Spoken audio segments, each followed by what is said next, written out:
Good evening, everyone. Welcome to Black Link Magazine. I am your CEO and founder of Black Link Magazine, chief editor, and I would love to welcome Miss Teresa B. And we are exceptionally excited to have you, Teresa. Welcome. Thank you so much for having me. Oh, you're so welcome. You are so welcome. Thank you again. So, I want you, if you will, tell the world who you are and what you do. Well, I go by the artist name of Teresa B, but my full name is Teresa B. Howell. I started off as an author, wrote 5 books. Those exploded into plays. Started traveling all throughout North Carolina with those plays, all sold out shows. Then that caught the attention of some other people that suggested that I should have a talk show. Started a talk show called Amplified Exposure Live, which entailed um, all celebrities. Mhm. And then someone came to me and said, "Well, you should be a Sony Orchard distributor." And I'm like, "Well, what is that?" And so I got into the music industry. I've been singing all my life anyway, so it was a easy transition.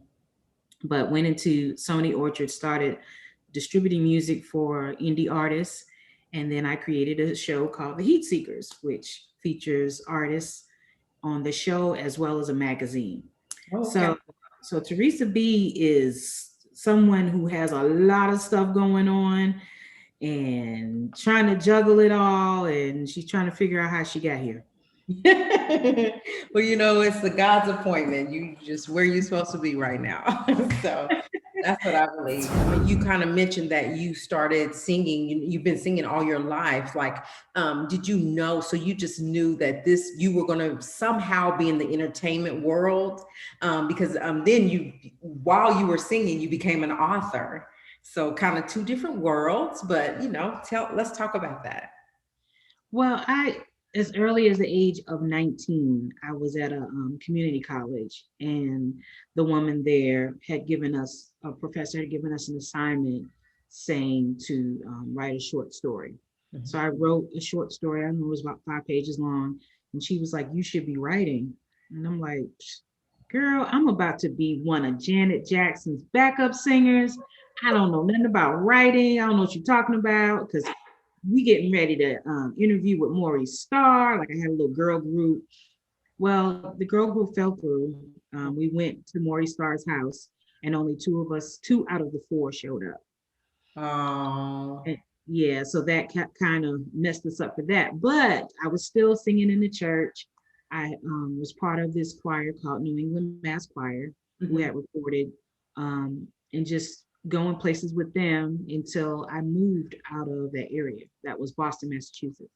Okay. Um, so I never even thought about writing because I was so stuck on music. I was so Right. stuck on singing.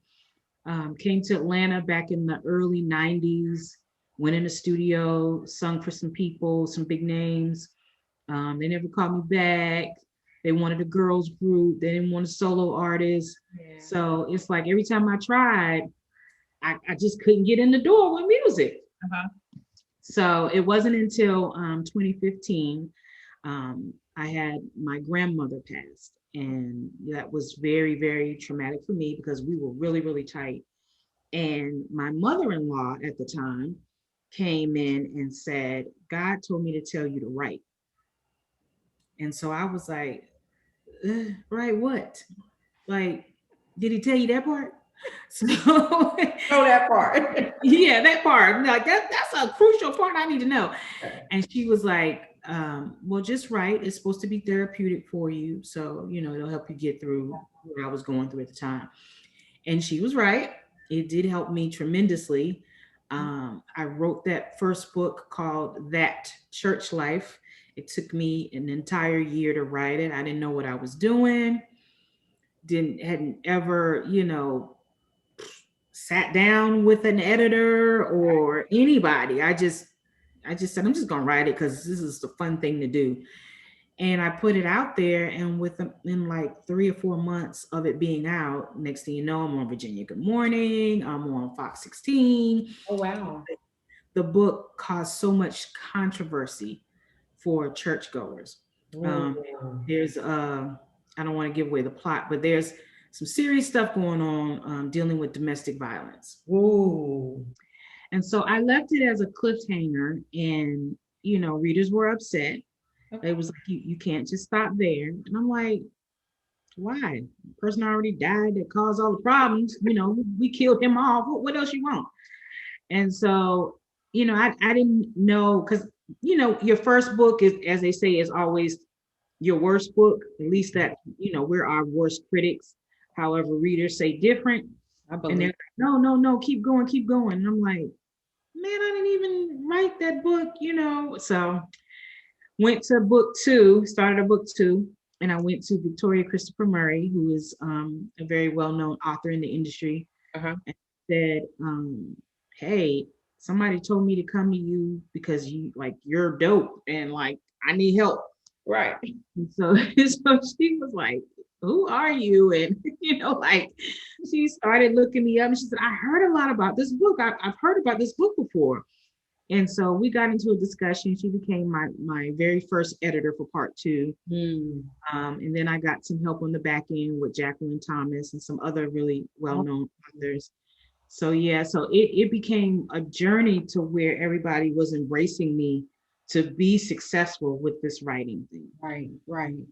And so singing kind of took a back door. Yeah. And so I said, okay, well, I will try my best with this writing. I continued, and it did make a lot of success, but I still had that music piece. Yeah. That's my baby. Right. So I couldn't leave it. So as time went by, like the whole Sony Orchard thing, I never even dreamed that I would have that kind of opportunity to help anyone. So here I am, minding my business, doing interviews on StreamYard because COVID, has taken over the world and we can't go nowhere. And, you can get in contact with every celebrity during COVID. Ain't that it? Because everybody was home. So, I interviewed from Matthew Knowles to the Jacksons, like, really big names that was just sitting at home chilling.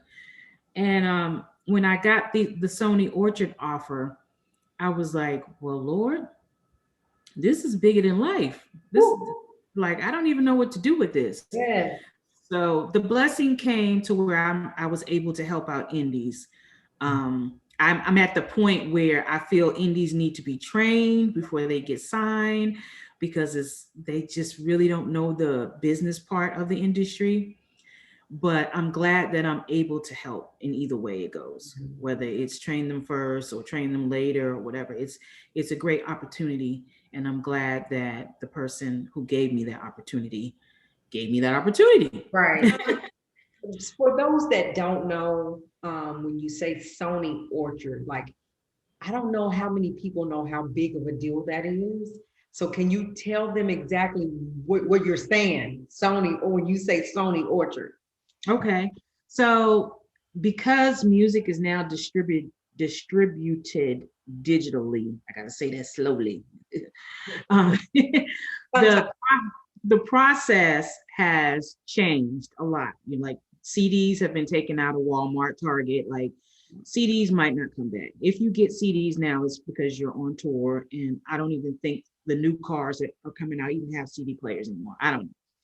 But when the digital world hit, it hit hard. And although record companies thought that we were going to go back to the norm, it didn't happen. It took off because it became a very easy moneymaker for some of the distribution companies. Right. And popular distribution companies like CD Baby or DistroKid, were out there just pumping out music with no advertisement, not really doing anything for their artists. They just put it on the platform. Right. So Sony, being one of the biggest record companies in the world, decided, well, we're going to go ahead and merge with Orchard, because at the time, back in 2017, Orchard was the #1 distributor. Really? Mm-hmm. Okay. So they came together and they combined forces, and they said, well, this will be good because Sony doesn't want to deal with distribution. They don't want to learn it. They wish it would go away, but it's not. Right. So we'll stay over here in the offices and try to get people to get CDs or whatever. But they realized that the orchard was like taking away, all the funds. Like artists weren't getting signed to record labels anymore. There weren't any advances. Like this was the easiest way to go. Mm-hmm. So Sony Orchard is a big deal because not only does Sony make sure that you're on their coming soon list, and they try to align you with other artists that are similar to your music based upon your how many downloads you get. It's a great name to have Sony, Yeah. as part of your brand. Okay. Um, because if there is someone like Warner Brothers or Universal that wants to come and sign you, you're like, hey, I'm with Sony. They're like, oh, well, you must be dope. You with Sony? Yeah. That's hard to get with Sony. Yeah. And so you have a lot of big artists who, because the music industry has fallen the way it has, like Boys to Men, OJs, you have a lot of people that are on Sony Orchard's distribution, Right. because they're just not getting record deals anymore. Right. So that's what Sony Orchard I is. know, which is what really caught my attention. I was like, ho, wait a minute, this is Sony, And so I just wanted to know for other people that didn't realize the merger and how it came to be, because all they know is Sony. If you really think about it, you hear Sony, you say Sony, people know that. But you saying Sony Orchard, okay, what does that mean? So thank you for clearing that up. So you got the opportunity to work with Sony Orchard. And so tell them exactly what you're doing. I know it's distribution, but what is your process? So you go in, do you go in the office now? Are they having you guys go in the office now? No. So we're considered what they call a third-party distribution outlet. It's easier for them to do it that way than to try to do all the distribution in their office. Especially after COVID hit, they started, getting rid of people. So they barely have a customer service team. Like it's hard to really get in contact with people at Sony if there's a problem, because of the pandemic, which is understandable for most labels. Mm-hmm. So what they created this system, whereas you may have people who was with Sony Music back in the 80s and 90s, they gave them distribution accounts. And they said, hey, you can sign up as many distributors that you need. So they may have access to 150 accounts.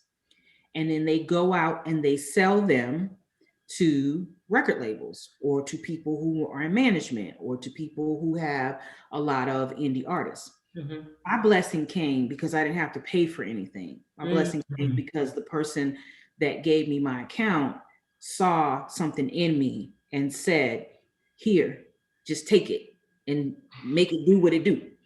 So whereas most people might be paying between, $6,000 to $25,000 to get these accounts, or there's a monthly fee for some, I was blessed to take it and run and make it what it is now. So TB Productions is that third-party distributor. And when I get artists, I take their music, I upload their music to that platform. Sony has over 144 stores that they send your music out to, Apple Music, iTunes, Spotify, all the names that and then some. And it spreads it across the world. It's not just in the United States.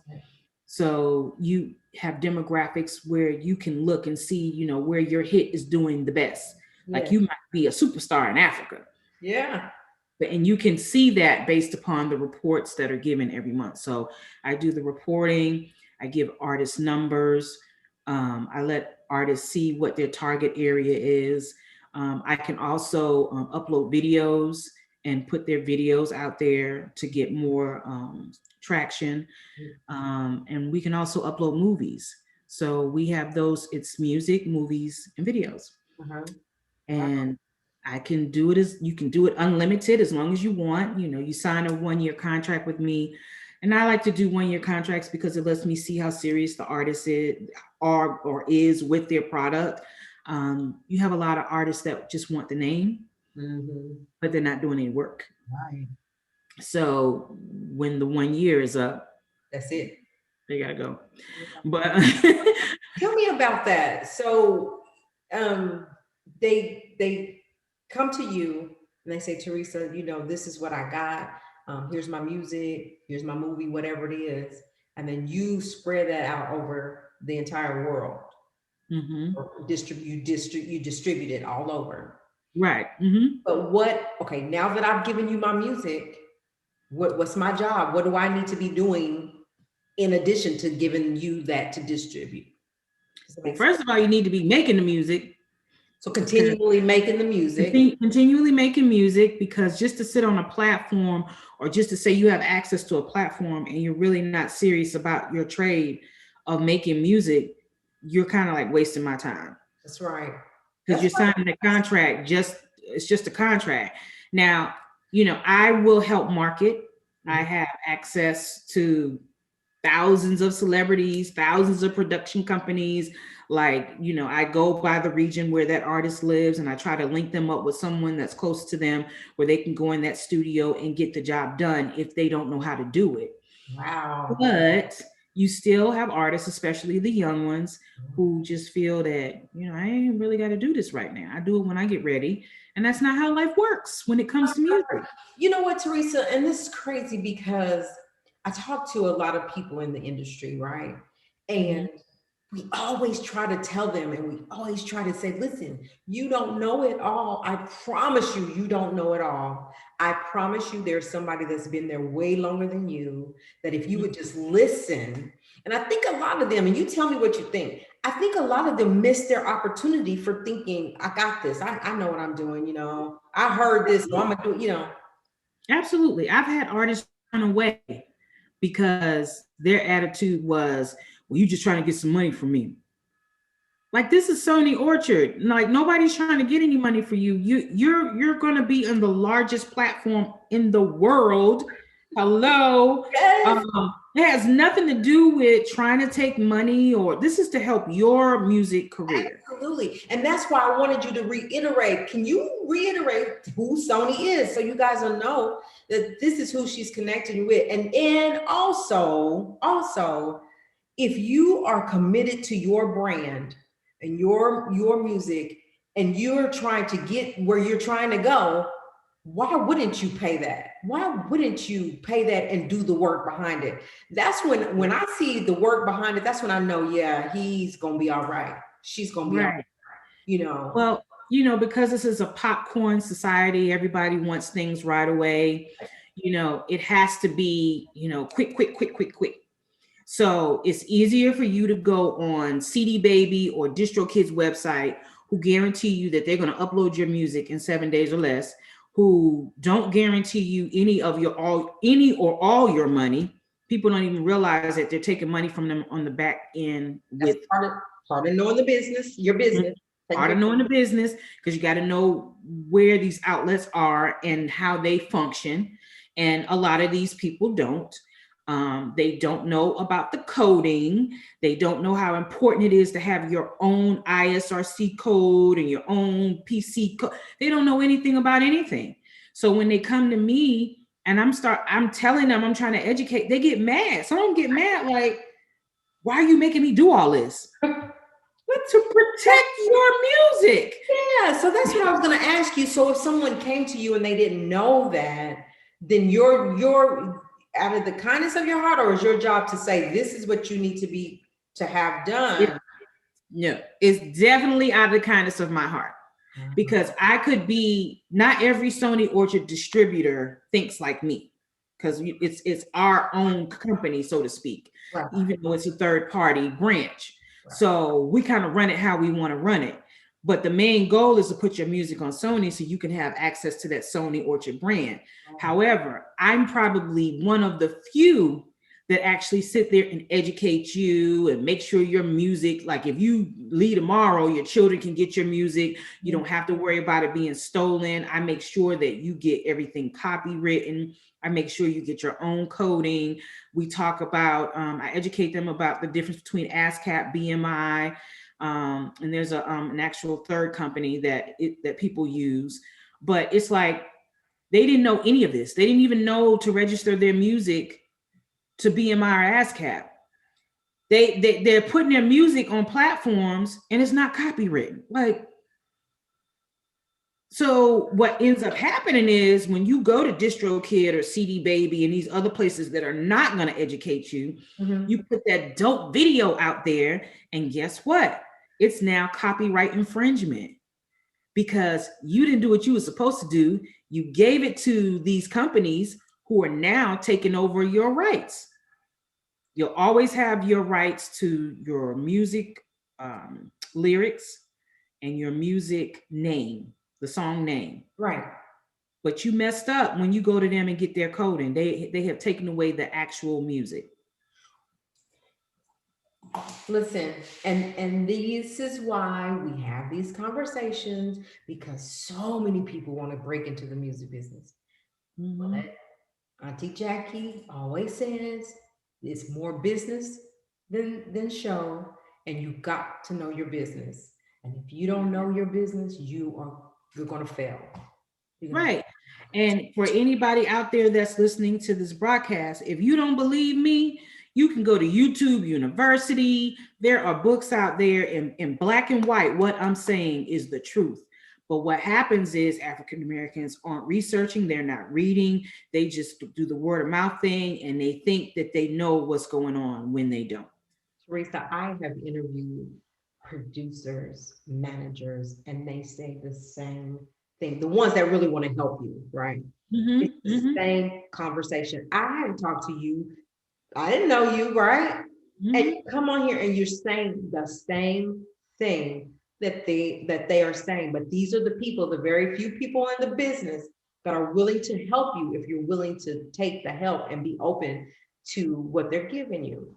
Can you tell me, like, how much is it for a year contract or whatever they sign with you to do this? Well, I never put prices out there, but it is based upon if you're coming individually with a production company or if it's a group. So there's all different pricing, but it could range from 500 all the way up to $10,000, depending on, you know, what you're coming with. I can tell you that I am the cheapest one in the business. I got people coming from Universal that come to me because they're like, I heard that, you know, you don't charge that much. And the reason, I'm a teacher by trade. And so, you know, teachers don't get paid no money. No. So I'm used to not getting paid no money, right? Yeah. Just do my job. Just you know. So my thing is, if I'm doing it for children with special needs, why can't I do it for indie artists? So I'm not trying to get rich because my rainbow will come down the line. I'm trying to make sure that you have longevity with your music and that you keep your masters and you won't allow these people to steal your stuff. Wow. Because it happens. It happens because these kids don't know anything about masters. Yeah. They don't even know what a master's, some of them don't even know what a master's is. It just seems, this is just like deja vu because we continue to hear the same stuff. And if it's different people telling you the same exact story, you got to know it's the truth. Right. But they want to do it, you know, they get mamas and papas and everybody to convince them that, you know, oh, she don't know what she's talking about. I actually even had somebody from California threaten me. They were gonna come shoot up my house. That's what he said. Yeah, it was an artist that his mom signed the contract. He was 18, which she was supposed to because he was under the age of 21. Okay. And she was telling him, this is just an opportunity for you to, you know, make your music go viral. And he had an uncle or somebody, family friend, that set up another deal with another company so that he can get a cut, and went back and told this family, you know, she don't know what she's doing. She's scamming. She taking bread out his mouth. And then he called me and he said, if you don't void that contract out, I'm coming for you. Teresa? I said, well, come on, baby. Because I know that's right. Because my next question, well, what did you do? Come on, brother. Bring it. I may be bougie right now, but I wasn't always bougie, okay? That's my line. Don't take my line. That's my line. I will throw these bows like, we can take it to the street if you want to take it to the street. Don't be threatening me and my family. That's right. But the funny thing about it is, after I voided the contract, he talking about something. Well, I'm coming to Atlanta. I want to sit down and have a conversation with you about my music. That is so bold. That's bold. Yeah. So it's a lot of crazies, but you know, I still continue to do what I do. I still do it with pride, and I still do it with excellence. So if there's any indie artists out there that really wants to work hard in the music industry to get, I mean, I'm working with greats like Herb Middleton. He used to work with Puff Daddy and all these other different producers. Like you stick with me, I can get your music to places that it would never get with a distro kid or a CD baby.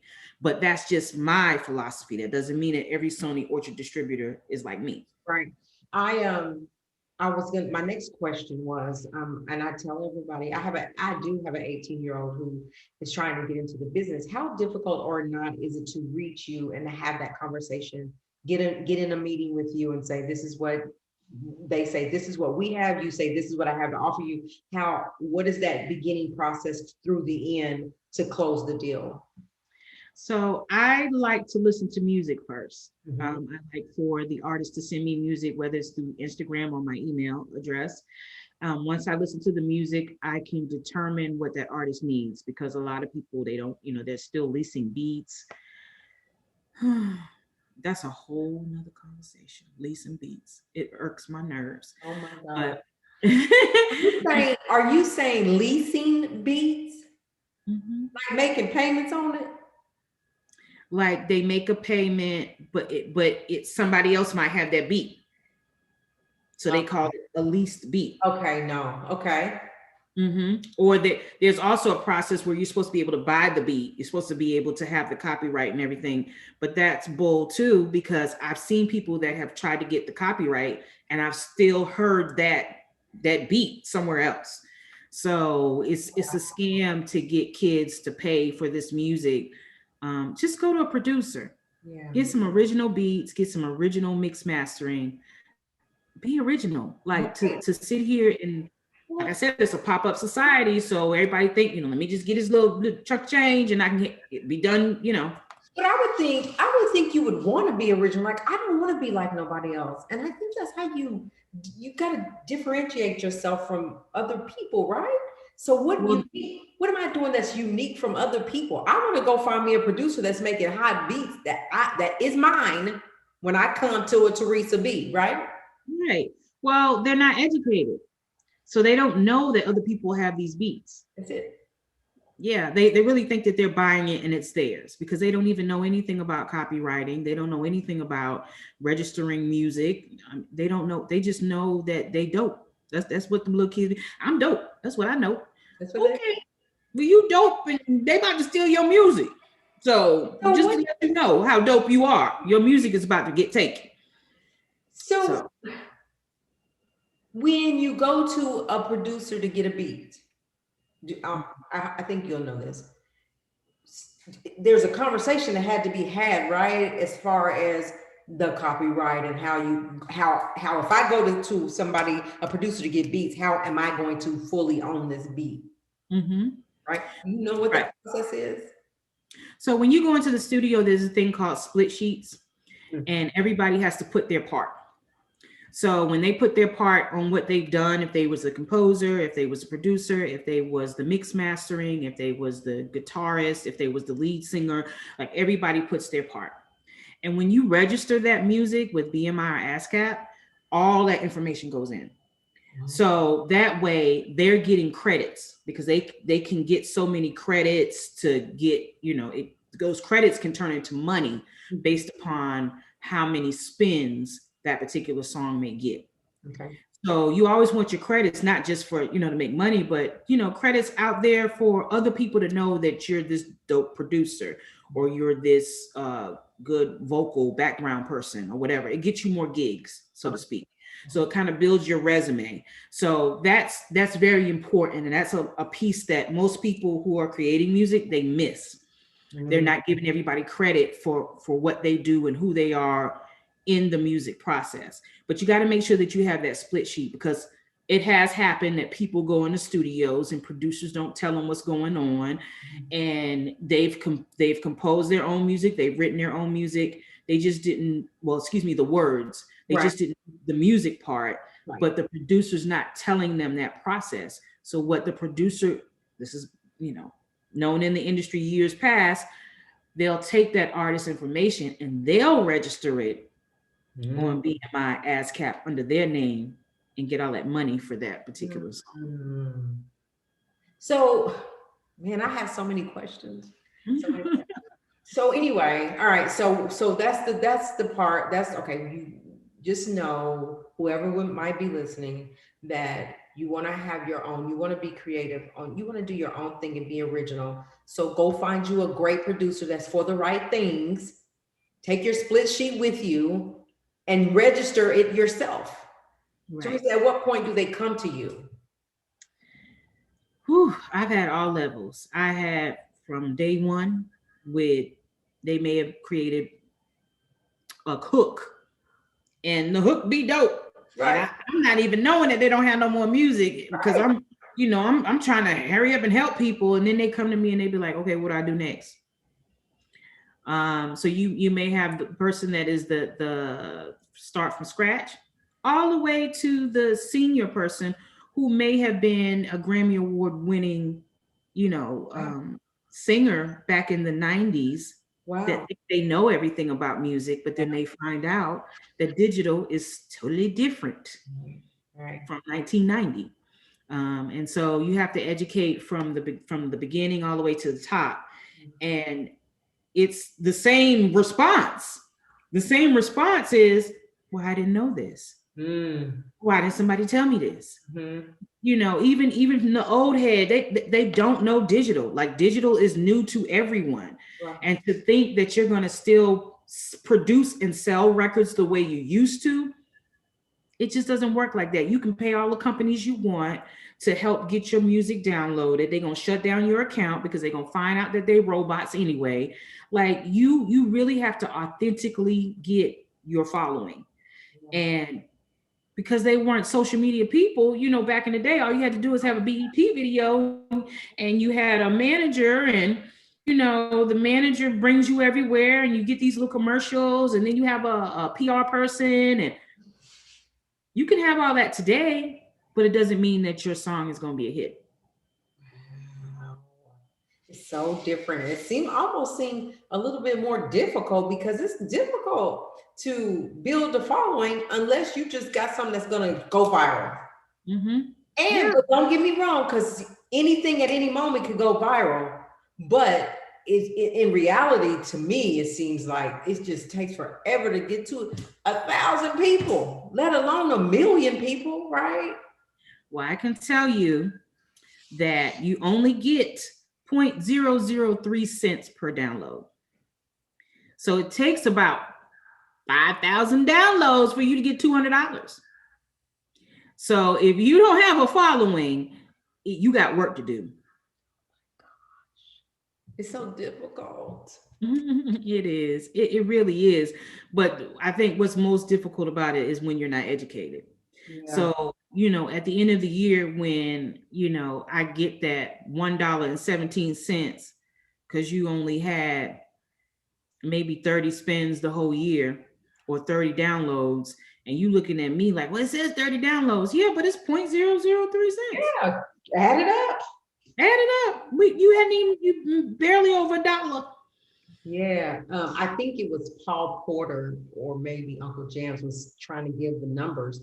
He gave exactly that. He was like making pennies. If you don't have that following, they got you chasing after people now, chasing numbers to get to be where you want to try to be, to really say you're making money. So it's that. So Teresa, I appreciate you being here. I want you to leave with the people that are listening. You've given them a lot of gems and a lot of advice, but what would you tell, say, my 18-year-old son that has a lot of music that he's written, but real fresh and new to the business? Always use him as an example. What next for him? What should he be concentrating on? What should they be concentrating on? First thing he needs to be concentrating on is copywriting. He needs to make sure that his material is tucked away and it's protected. Second thing he needs to be working on is getting an attorney. Mm. Everybody that comes to me, I tell them, take your contract to an attorney. I promise you, if it's an attorney that knows anything about entertainment, he will tell you this is a solid contract. Don't take it to the attorney that do child law. They ain't gonna be able to tell you nothing about music. Right. So be use, as my old pastor used to say, use good sense. Yeah. Because common sense is too common. Right. Use good sense. Yeah. And then, once you have your attorney in place, maybe you need to find management, because really and truthfully, the money is in concerts and in mechanical sales based upon the spins that you get on radio. And don't sleep on internet radio, because internet radio is the big thing. A lot of people want to go to terrestrial radio to get their music played, but it's internet radio that will push it to get it to terrestrial radio. Right. And people don't realize that. They be like, oh, that's internet. Ain't nobody listening to that. You'd be surprised, boo. And as much as they continue to play your songs, you get mechanical sales off of that. So you actually get a check from BMI or ASCAP when you have so many spins. And that doesn't come from like a Sony orchard. That comes from directly to you, from being the publisher of the song. How accessible are Sony Orchard distributors? Can they find you on IG and hit you in your IG and say, hey, Teresa, can we set up a meeting? How does that, is it easy as that? It's easy as that. Like I have admins and all that, supposed to be watching my social media and taking my calls, but I'm more of a person to person type. I feel building relationships is better than you getting an automated system. Mm-hmm. So most of the time, like when I first started going on Clubhouse and I was finding indies, they would come right in my inbox and they'd be surprised that they get an answer right back. Yeah. So I always answer within 24 hours. Mm-hmm. Customer service is key.